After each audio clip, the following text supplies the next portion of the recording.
We're in the information age, but facts are in short supply. Reject the noise, ask bold questions, and seek the truth with FBI whistleblower and common sense extremist Steve Friend. This is the American Radicals Podcast.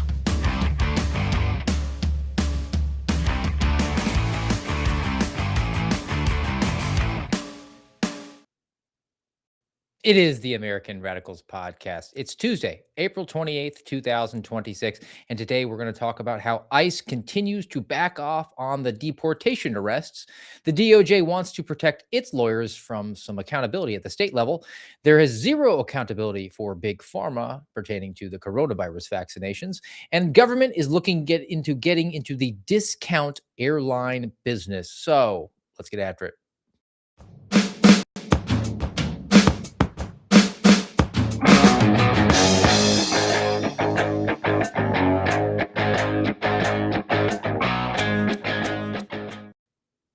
And just as a fun aside, if you happen to hear the introduction music or the bumper music, guys, I get demonetized every single day because of that on YouTube. I get an email. Your video has been demonetized. And I have to dispute it every single day because that music comes from Epidemic Sound and I have the license and the approvals, and yet YouTube pushes back for reasons. But not necessarily relevant to what we're talking about today. Let's talk about some amnesia, aka Amnesty. That's the name of today's show. And I was kind of going over this trope in my mind. And it goes something like this: women can forgive, but they never forget. Men, on the other hand, never forgive, but we do forget. And I think the problem we're having is actually a masculine problem as it pertains to amnesty equaling amnesia. Because a lot of the problems we have, we're just kind of inundated with a lot of stuff going on. There's a news cycle that's 15 seconds long, and people are busy in their lives. They're wrangling their kids, doing their jobs, doing their shopping all the time. And we just can't keep up with the constant flow of things that are really important. And when we're not paying attention or we forget because there's only a certain amount of RAM in our brains able to retain the information, then that leads to this amnesia effect, which in essence leads to amnesty, meaning no accountability. It's the masculine problem. They never forgive, but they do forget. You've ever been around a dude? Remind him when he's reintroduced to some guy who did him wrong 5 years ago. Oh, I hate that guy. You didn't know who that guy was 5 seconds ago, completely out of sight, out of mind. The ladies, they're good. Trust but verify. They will forgive, but they never forget. Now, let's talk about that in the context of a couple different items. One, we got to get to the actual amnesty that is over the horizon, or the attempt at amnesty through mass illegal alien influx into the country. And there's this video that's been circulating around the online space. And I wanted to just give it a play. It doesn't have any audio, but it shows the illegal immigrants into the United States beginning in 2020 through 2021. And you can see as the flows of the hordes, 2022, 2023, and then we eventually get to 2024. And the total is somewhere around 14 to 15 million. That's a gross underestimate, but 15 million illegal aliens. That chart, that video sequence is not legal immigration. It's illegal aliens who crossed over the southern border alone. That doesn't say anything about those who crossed over the northern border or who were flown in here by our own government. Now, 2024 came along because at the very end there, that was during the Biden Autopan administration, where they opened up the borders and said, everybody come on in because it'll be in such great numbers that you'll never be able to remove these people and you will have no choice other than to just give them amnesty. 2024 election comes around. One of the biggest issues in that election, apart from inflation, was illegal immigration. And the people voted, and they voted in mass. Actually, Donald Trump won not just the Electoral College, but the popular vote, which the Democrats were hanging their hat on, that no Republican had won the popular vote since 2004. And yet 20 years later, Donald Trump does it. Why? Because he said we're going to have mass deportations. Now, Have we seen the follow through on that? Or are we just kind of getting distracted? And then all of a sudden we'll forget that that mandate was sent a year and a half ago. And then we'll look up and be like, hey, 15 million people are kind of floating around here. What do we do with them? Well, it appears that's the course of action that the current administration is going to pursue. So this comes from New York Magazine. Headline: ICE will reportedly curb some of its most aggressive tactics. Donald Trump's administration has reportedly instructed ICE to cut back on arrests inside courthouses and to no longer enter homes without a warrant. Now, there is a statement here from an immigrant advocacy group that is suing ICE over these arrests. And that means it's a 501c3 nonprofit that gets tax breaks from your government to argue on behalf of illegal aliens. Quote, hundreds of real people with families, schools, medical appointments, jobs, and lives arrived at immigration courts to attend mandatory hearings only to be summarily arrested by ICE agents outside the courtrooms as they left pursuant to ICE's unreasoned policy.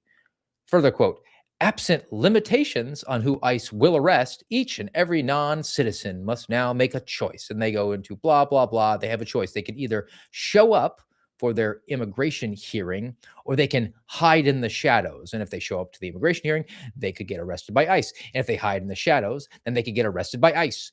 And I say to that, yes, yes, you entered through our border illegally. You got to go. We're going to eject you from the country. You can tell me all the sob stories about how, I got a job to keep. I got to go to school. I got medical appointments to keep. Not in my country, you don't. But because the Trump administration felt the heat, and you got Mark Wayne Mullins, the new secretary of the Department of Homeland Security over there, who's really worried about the public relations, we're going to pull a Dunkirk.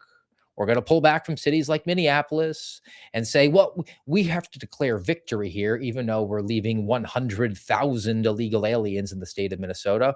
And we're just done here. We're tired of the bad optics. And then what?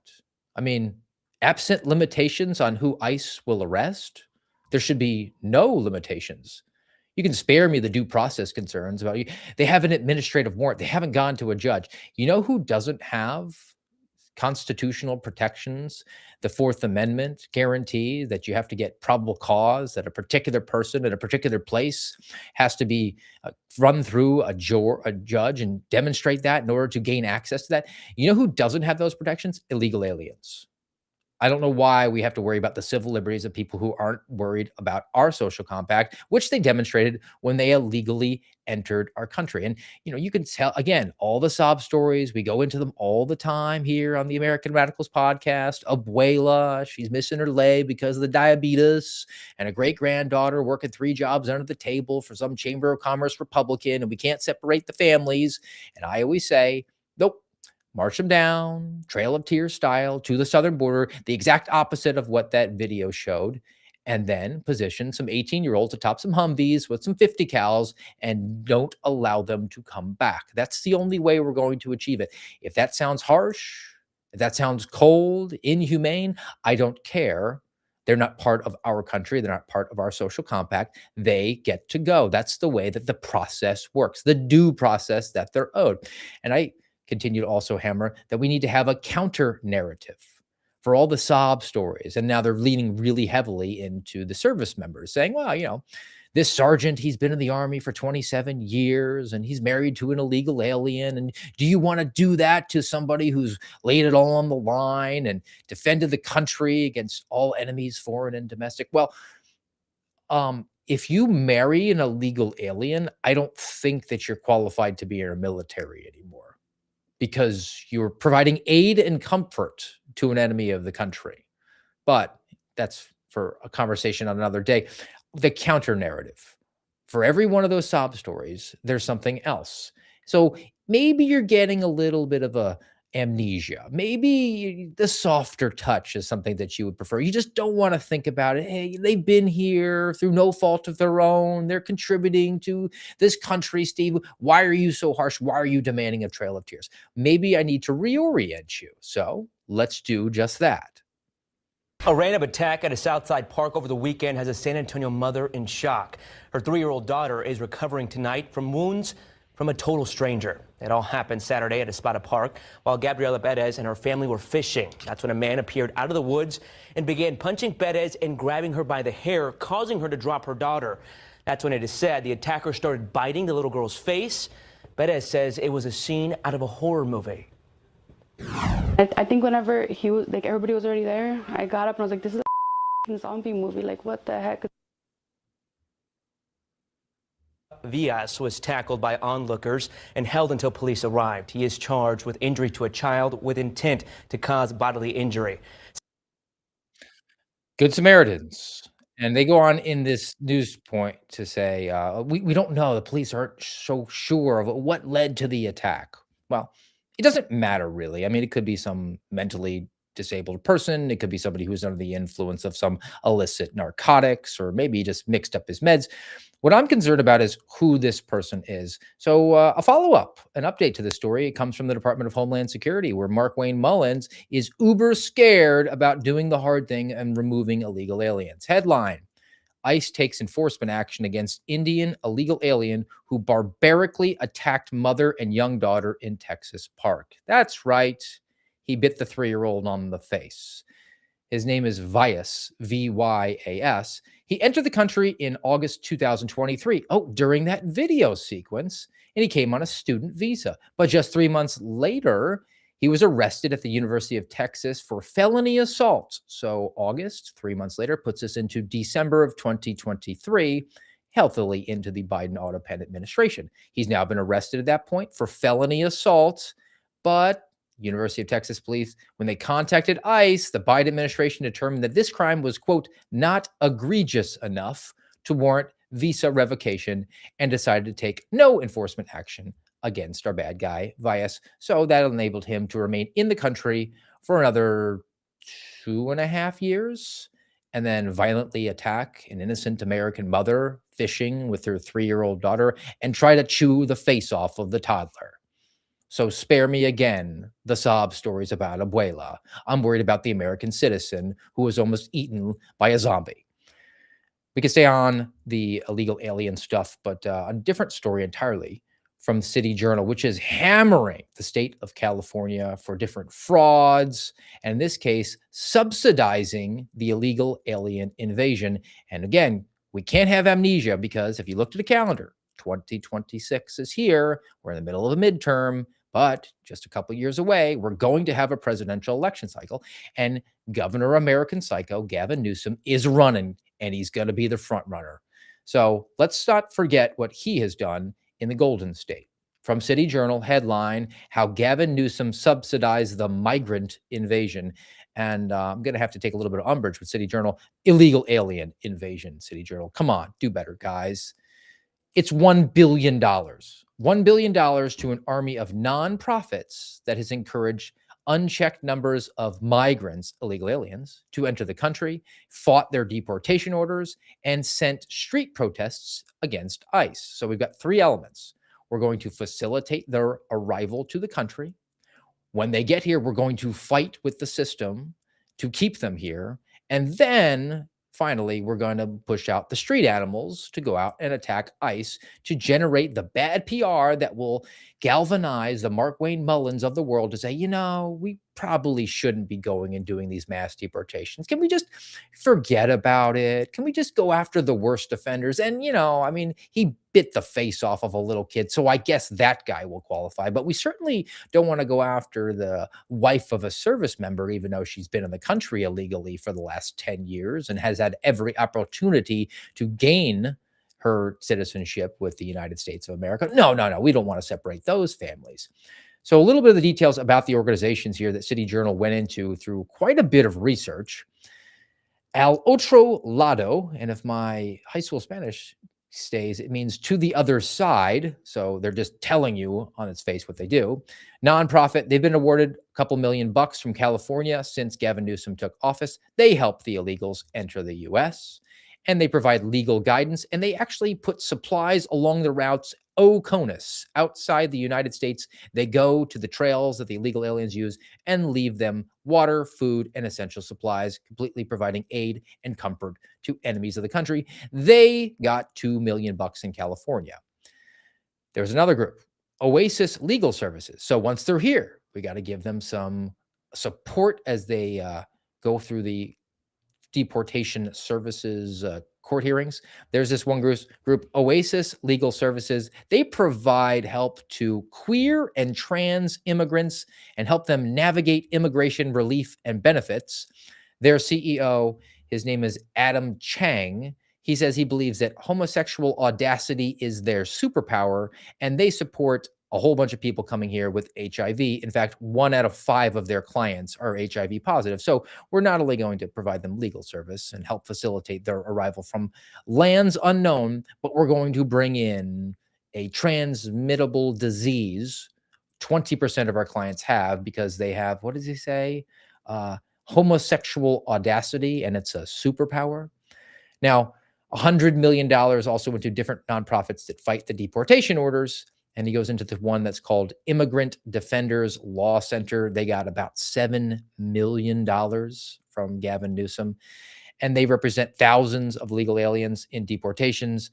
And they actually go for people who have been convicted of other crimes, like the worst offenders, not just the people that, they're not criminals other than when they became criminals by illegally crossing our border, but the people that went above and beyond that and engaged in some sort of violence or fraud against an American citizen. Well, this group that gets $7 million in California, they love to represent those people as well. And then finally, we go into the paid protesters. So protesters launched a whole bunch of anti-ICE demonstrations last year when Donald Trump came into office a second time because he was mean, orange, and literally Hitler. And those protests in Los Angeles cost the taxpayers in LA $32 million in damages. They were mostly peaceful outside of the fire and the rioting. And the group that gets highlighted here in the City Journal is called CHIRLA, CHIRLA. It's an acronym that means Coalition for Humane Immigrant Rights of Los Angeles. They've gotten just a cool $110 million from the California taxpayers. They coordinated the LA Rapid Response Network, and they track ICE around, and then they go and take direct action against ICE. So what are we going to do about this? I mean, are we just going to forget it? If we forget it, we have amnesia, then there's no accountability. So in essence, they get amnesty while they're working to get amnesty for millions and millions of illegal aliens. Well, how do we get accountability? Well, it's a good thing that we have certain representatives that are really interested in this, and that would be Senator Josh Hawley from Missouri. He has accused the last group, this Chirla group, of, quote, bankrolling civil unrest, and he has threatened criminal investigation as a senator who has no ability to conduct a criminal investigation.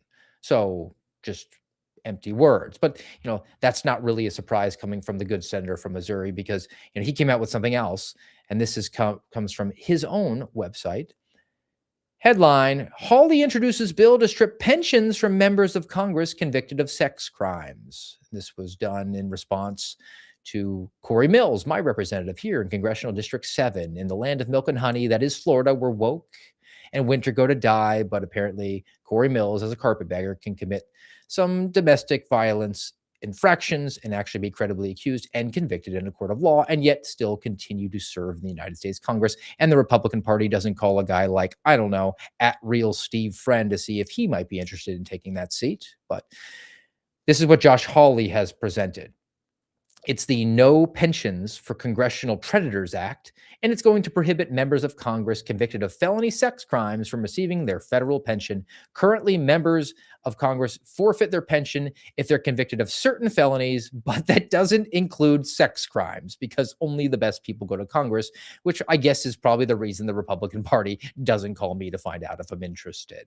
But empty gestures on behalf of Josh Hawley, that's a staple for the Republicans who were elected to office. The Republicans who get elected to be something, not to actually do something. What do Democrats do? Gavin Newsom, he takes $1 billion and gives it to nonprofits to facilitate illegal aliens streaming across the border, having some legal protection, and then sending the violent street animals out there to protest. What does Josh Hawley do? Well, he threatens really hard to maybe do something. He might write a strongly worded letter. He might appear on Fox. He's going to draft legislation that won't see the light of day. And then if you actually go to the senator's website, you'll see a link to Fox News where it was put out, because that's the victory. It's just being something. An empty gesture is all we get. So in essence, what do we get? People see the news cycle, they forget the news cycle, they go into amnesia, and then we get amnesty, zero accountability. All right, now let's come off of the illegal alien stuff and pivot onto something completely different. And this is an interesting piece, and shock me, tip me over with a feather. An interesting piece from NPR. Let's go into it. Headline: DOJ wants to shield its lawyers from outside scrutiny. Critics worry about oversight. Now, this is related to the way the current system operates and the way that the DOJ wants to kind of amend it. So under the current system, federal prosecutors, so that could range from the Attorney General of the United States, the Deputy Attorney General of the United States, to the United States attorneys that are in every single district, to the frontline prosecutors, assistant United States attorneys, and other principals within the government. If you're a lawyer in the Department of Justice, the current system says that state bar associations, which license and discipline all attorneys, can kind of get a crack at you. So you could see how that might provide a couple of pitfalls here if you're trying to run a Department of Justice under the current presidential administration that's run by a guy who's mean, orange, and literally Hitler, when all these states that are blue specifically don't like to have the mean, orange, literally Hitler president in office. They're going to weaponize the processes. If you're a frontline prosecutor, or you're a pardon attorney like you're Ed Martin, or you're the former Attorney General of the United States, you're Pam Bondi, you could see a state wanting to come after you. Well, Pam Bondi, she's licensed. She's a member of the bar in Florida, so she's kind of on safe ground. But even in these purple states, the bar tends to lean heavily left. And what do leftists do? They get elected, they get appointed to do something. If you're a member of the bar and you're going to do any sort of evaluation of somebody and you come from the political left, well, you weaponize those processes. So the Department of Justice right now is actually concerned about this. What are we going to get? Good prosecutors here? Are we going to get good attorneys if they're worried about losing their law license and they know if they come in here, it's only for 4 years maximum? And then the next election cycle comes in and we get President American Psycho at the helm, and he's going to fire all the United States attorneys. He's going to perhaps fire all the assistant United States attorneys. And as a result of that, they know it's a 4-year commitment and they're going to lose their law license afterwards, or they're going to get blackballed by any white shoe law firm. Or that actually might happen while they're here. You might have the state bars going after their law licenses. So they come across with a couple different examples. Like I said, Pam Bondi, she seems to be okay. Ed Martin seems to be okay, but there's have been some ethics allegations made to try to just generate some headlines and also just some static, something to deal with. And it is a distraction from dealing with things like pardons. Others that have actually been successfully pursued via the procedure. I guess it's not lawfare because it's administrative, but it's sort of in that vein. Rudy Giuliani, he lost his law license in New York and Washington, D.C. John Eastman, another guy who was out there pumping for President Trump in 2020 about the election, he lost his law license in California. You have a guy who I used to work with, Jeff Clark, who is perhaps the dumbest person. He went and got a law license only in Washington, D.C. as a Republican. So yeah, that was pulled. And I say he's dumb because if you have a law license in any state, Washington, D.C. gives you reciprocity. So if you're in Kansas, you're in Minnesota, Illinois, any of the 50 states, and you are a lawyer there, you can go to Washington, D.C. and get reciprocity. But if you go to Washington, D.C. and get your law license from Washington, D.C., no other state acknowledges that. You'd have to be doubly certified or members of bar in Washington, D.C. and another state. So he went to Washington, D.C., which is the most retarded route you could possibly go because he wanted to work in government his entire life. And I guess thought that that was the best way to go. But now he's been bit by that because he's a firm supporter of Donald Trump and he's mean, harsh, literally Hitler. So the D.C. bar pulled Jeff Clark's law license. So Congress passed legislation to make it clear that states had this responsibility and this authority to apply their ethics rules to federal prosecutors in their states. And where is this falling in with this amnesia and this amnesty aspect? Well, we've already established the left is much better at using the process as a punishment because they seek it. That's in their DNA. They want to punish their enemies and reward their friends. They will use these processes. What do people on the political right do? Well, they say, well, we'll just work to win the next election and get our guys back in office so that they can be something and not do something. We're not interested in using these processes. We're just going to live under the despotism as it's currently construed by a Department of Justice run by somebody like a Merrick Garland.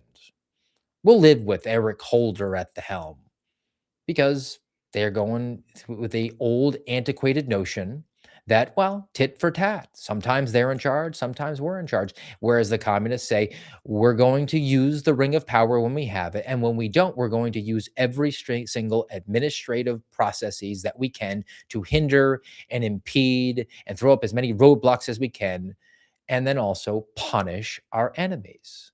So where do we fall on this? It's really hard. Now, I'm a small r Republican form of government person. I believe that this should be in the states. Now, how does that get addressed? Well, you have to strengthen the bars that are in red states. It can't be a question. It can't ever be the ability of a state that is run like the land of milk and honey, that is Florida, that is supposed to be allegedly the most conservative state in the country. There can never, ever be a question about the bar going and disbarring a lawyer because they went to work for a Republican administration. Small government is a way to go about it. You have to take over all of these institutions like the communists did, which is going to take some time. You cannot snap your fingers. You cannot vote your way out of this in 2026 or 2028. It's going to require people going and doing things like running for school board. Shoot, even going and speaking at a school board or a council of your county or your town or your city, your mayor. Every single thing is in play. The dog catcher is in play. Politics are everything now, and only one side seems to recognize the battlefield conditions. And unless that is addressed, the battle is going to be asymmetrical. One side embraces the fight and uses these protocols and policies and procedures and laws and legalese in order to punish their enemies and reward their friends, and the other side doesn't. And right now, because the mandate was sent in 2024, the side that, quote, is in power is just bebopping along. They've got amnesia, which means we're going to have no accountability. And essentially, we're going to have amnesty for all of the lawfare that we saw between 2021 and 2024 at a federal level and at a state, local, county, and municipal level. All right. Now, we cannot forget some other violations that have gone on or actually have been recently revealed. And I want to go into this, one, because it's an opportunity to dunk on Kash Patel, but two, to make the larger point about let's show people's past performance and hold them accountable and say, hey, are we seeing some sort of a pattern here? This comes from a friend of mine over at The Intercept, Trevor Aronson, of the political left, because I can have friends on both sides. I don't have a team. I'm on Team Truth. Headline: Kash Patel got arrested for public urination after a night of drinking. This actually pertains to two different arrests.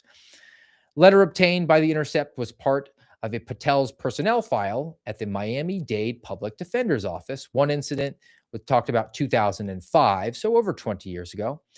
And he was a law student at Pace University in New York. And this is a quote that Kash Patel issued, quote, "In a gross deviation from appropriate conduct, we attempted to relieve our bladders while walking home. Before we could even do so, the police cruiser stopped the group. We were then arrested for public urination." And then there's another incident that happened 4 years earlier, 2001, when Kash Patel was underage and he was arrested for public intoxication while as an undergrad student at a basketball game. And he was escorted out for being too rowdy at this basketball game, and he winds up getting arrested. He told the officer in that case that he'd only had 2 drinks, which is what every single drunk person tells the police. Every single DUI that was ever involved in, every single public intoxication, or somebody who was drunken and disorderly. How many drinks did you have? I had 2. I think he was probably embellishing that. He was minimizing his amount of alcohol he consumed. Why is this important when it comes to amnesia? Did you know you can't be an FBI employee if you have a criminal record? So I guess the director, he gets amnesty for that because he was appointed by the president. And look, am I super mad that a guy got drunk at a basketball game when he was 18, 19, 20 years old? No.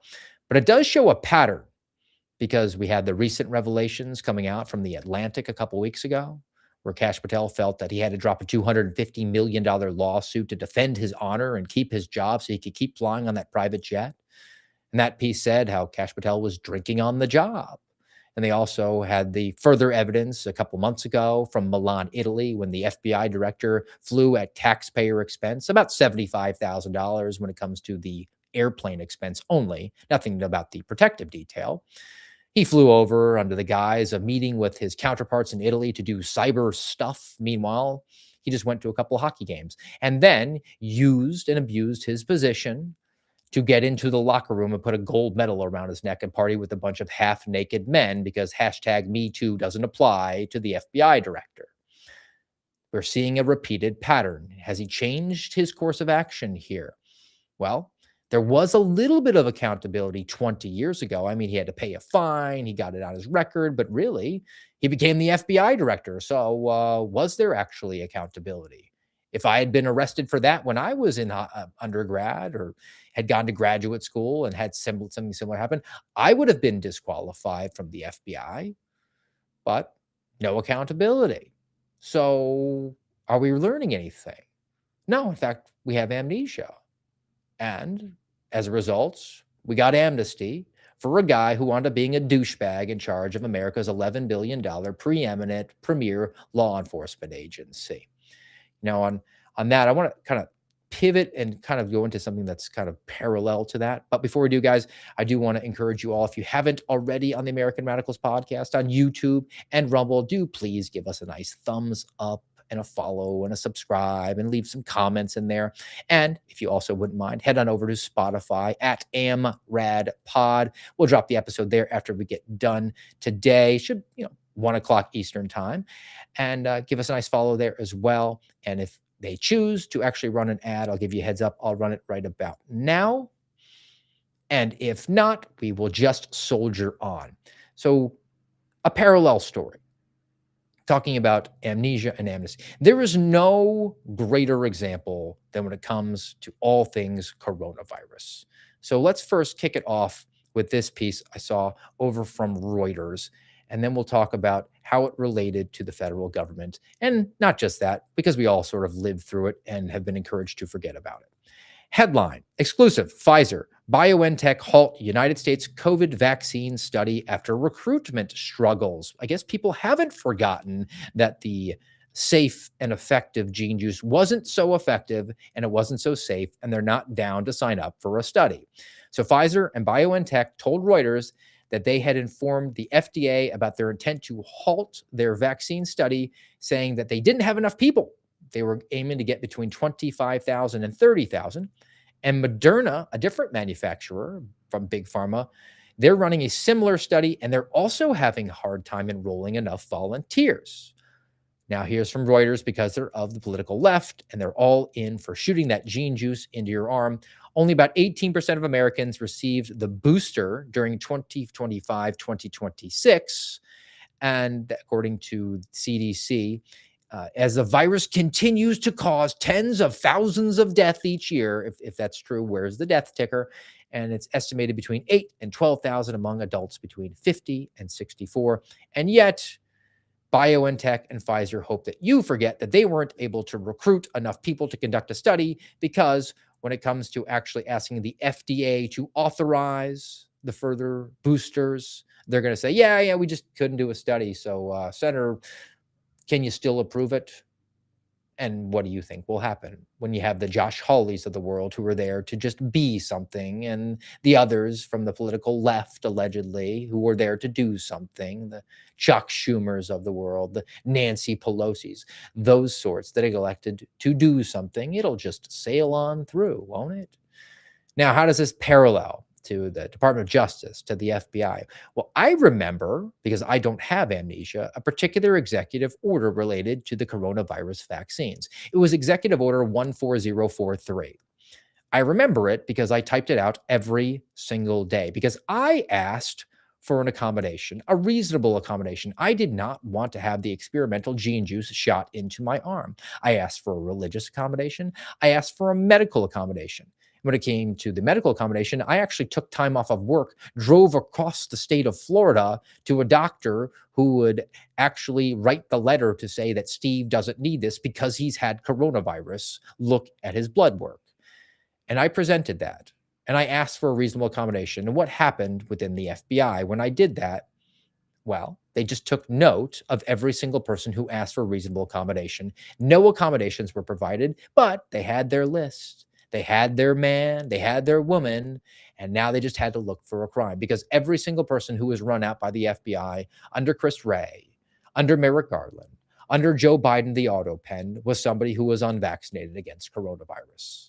It actually was a reverse registry so that they can remove the problematic employees. Guys, you know what I actually did because I asked for a reasonable accommodation? And they said, well, you're going to have to wear a face diaper. And I wasn't going to wear a face diaper. And they said, well, you're going to have to go get tested. We need a test every 72 hours, a fresh test. You're going to have to write this email because your privacy, your medical privacy should be made public now. You should have to share that with your supervisor and with your chief security officer within the FBI Jacksonville office. You're going to have to send an email. So I went and started getting the tests every 72 hours. And then the test didn't come back on time one day. And I said, hey, guys, no problem. I got this workspace over at the local sheriff's office. I just won't come into the FBI office, and I can do my work from here. I won't access the FBI network today, and everything that I need to make up, I can do it tomorrow. Absolutely no impact on the work tempo. And they said, Steve, no, you're actually going to have to be marked off for the day. You're going to be sent home. And at that point I said, oh, so now they definitely do have their man. They're going to look for a reason to run me out. So I said, hey, I'm just going to run to the testing facility, the testing site every single day and have them put that Q-tip up my nose. I'm probably going to get nose cancer, guys. But I did it to go to the extreme level and say, hey, I'll stand in line at the testing site. I could have been exposed to coronavirus. I better go test again and again and again, every single day. And every single day I typed that same stupid email. Well, I didn't type it. I just copied and pasted from the day before. And it was an attempt to be as snarky and sarcastic and obnoxious as I possibly could in a way that government couldn't do anything. Because at that point, I'd been in the government long enough to know how to actually write these things and not get in trouble. And I wrote this long, very official sounding email. And it was sir, ma'am, in accordance with Executive Order 14043, signed by Joseph Robinette Biden, President of the United States of America, on such and such a date, I went to this particular location and got this particular sciencey sounding test, and the results of it were negative. And I would send it in. And I was kind of happy with myself. It was my own private, middle finger to the administration, until one day, a gal in my office pulled me aside, and she was also unvaccinated. And she said, hey, what are you sending them? And I, was like kind of snickering. And I said, yeah, you got to check out this email. And she goes, no, it's not hitting. It's not resonating. I just got off the phone with people back at headquarters, and they said that I need to do a better job of documenting the testing that I'm doing, because Steve Friend's setting a really good example, because sarcasm is just lost on despots within the government. All right. But that's a long way of getting to the next one. We got amnesty because we have amnesia. We can never, ever forget. We need accountability, and it will never come in any way, shape, or form if we forget about these stories. So here's one about somebody from the military. They were also subject to the coronavirus vaccination tyranny that went on, and they paid the consequences for it. How about her? I am 24 years old. I have had 3 heart attacks, a mini stroke, and I am now getting a pacemaker. According to this Army memo, your debilitating heart condition can be caused by either COVID-19 infection or the COVID-19 vaccine. Have you ever tested positive for COVID-19? I don't have a single positive test for COVID-19. So is this Army memo an acknowledgement that your heart condition is the result of the COVID vaccine? It 100% is an acknowledgement that it was a result of a vaccine. What was the cost of following orders? I mean, it pretty much cost my whole life. It's a sacred military pledge to leave no one behind. Were you left behind by the Army and the National Guard? I was left behind and trampled.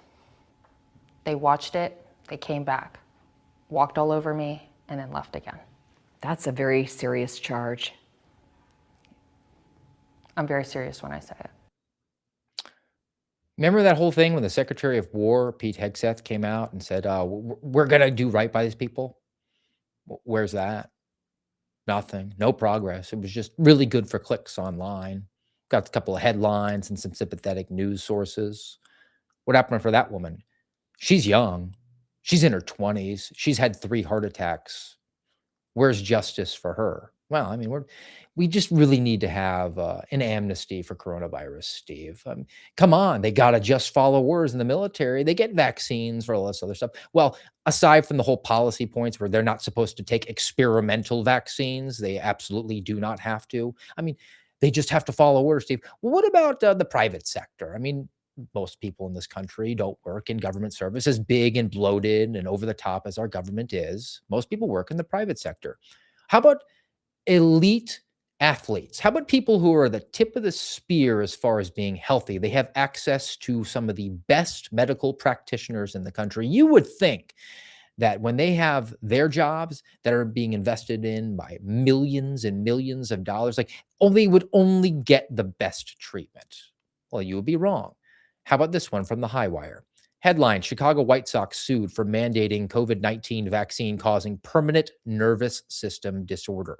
This is about this guy, Isaiah Carranza. He was drafted by the White Sox in 2018. He has alleged that the team told him that he would be blacklisted if he didn't get the gene juice from the coronavirus vaccine. This meant that Carranza would not be released from his contract to pursue other opportunities with other teams, and his career would be stalled in the minor leagues with no opportunity to move up.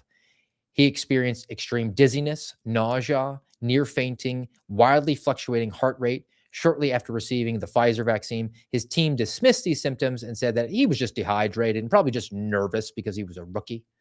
Now he's filed suit. His attorneys estimate that his future medical expenses will exceed $500,000, and his lost wages are between $3.4 and $19.9 million that this dude is out chasing down his dream, trying to become a professional baseball player, hoping that a team would just give him a chance. And they said, yeah, you can have your chance, but you're going to jam this needle into your body. And if you don't do that, well, I mean, I guess we have a fundamental disagreement about whether or not you need this to stay healthy. So, greener pastures. No, we're going to be vindictive about it. If you don't take this shot, we're not going to allow you to go and pursue greener pastures elsewhere. We're going to keep you right here and punish you like good communists do. All right, let's go to one more. And this is a story that is apart from the coronavirus. It's apart from the DOJ and the FBI. But is something that we just talked about. I want to make sure that we don't get amnesia over this, because the government is going to get involved in the private sector because they really know what's best. And this comes from the Wall Street Journal. Headline: Budget airlines pitch Trump administration on $2.5 million relief plan. We have to suspend the free market to save the free market, a la George W. Bush 2008. A group of budget airlines, including Frontier and Avelo, they're seeking $2.5 billion in government assistance in exchange for warrants that could convert into equity. And they're basically going about this $2.5 billion because they're saying that fuel prices are over $4 a gallon and they don't see them coming down. The U.S. airlines received $54 billion in 2020 and 2021 because the government told everybody to stay home and stay safe because of coronavirus. And the government felt bad about that. And they wanted to keep them afloat because they'd driven a truck through the front door of the house that is the metaphorical house of the airline industry. And they didn't want the people to get laid off. So the government paid them $54 billion. Let me restate that. You paid them $54 billion. It was money that was stolen from you or printed out of thin air, which is exactly what they did during coronavirus. Now, look, that's not on the airlines. They were purposefully put out of business because the government told everyone to stay home and stay safe. $54 billion. But now you got the Spirit Airlines deal that we talked about. Now we got Frontier and Avelo. They want to get that sweet, sweet government cash, guys. Can you just chip in a little bit here? We will give you ownership of our company because the government knows how to run budget airlines. No, it doesn't. It's got to get ownership interests, though. Or you know what it could do? It could invest in these companies, keep them afloat with that sweet, sweet government cash that was stolen, tax from you. And then when the companies go up in value, because they'll go up in value because the government bailed them out, and everybody who's investing in airlines knows, oh, well, the government's just going to bail them out, so I won't lose money on this investment. And then they'll just sell that, and everybody will pat themselves on the back about making this great, super awesome investment in the private sector via the government. A relationship between the government and the private sector. Oh, that's right. It's called fascism. Picking winners and losers. It's failed every single time because it cannot succeed. You cannot have private industry partnering with government and expect anything other than despotism and fascism. Well, Steve, we got to save these airlines.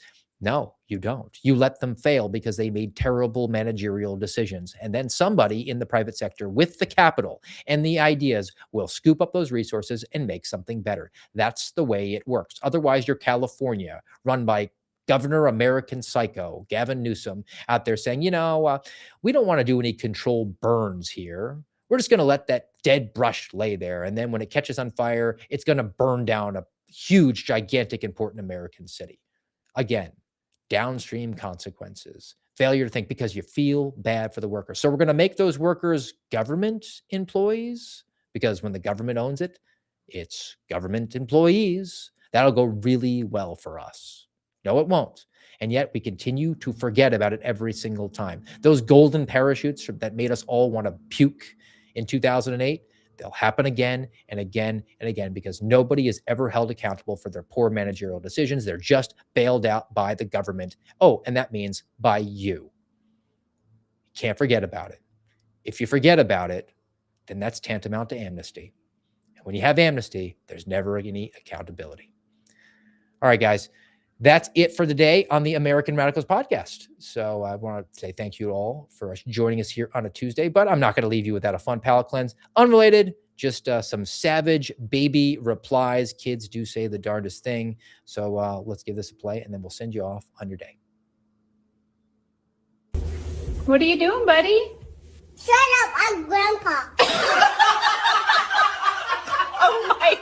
My daddy's the king of our house. The king? Yes. So he makes all the rules? No, he has to listen to the queen. The queen? And who is queen?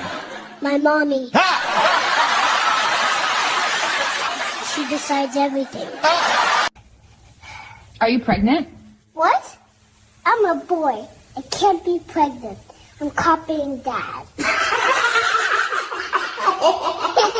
Do you have a boyfriend? No, the boys are stressful. Oh, how do you know that? Look, they're my dad. I have a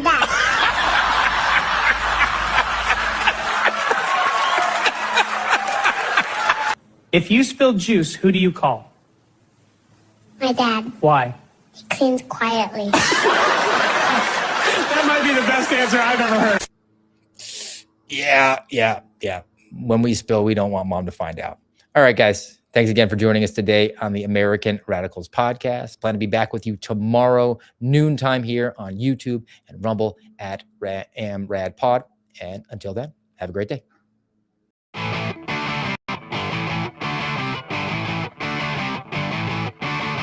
You've been listening to the American Radicals podcast. Find us on YouTube, Rumble, and X at AmRadPod.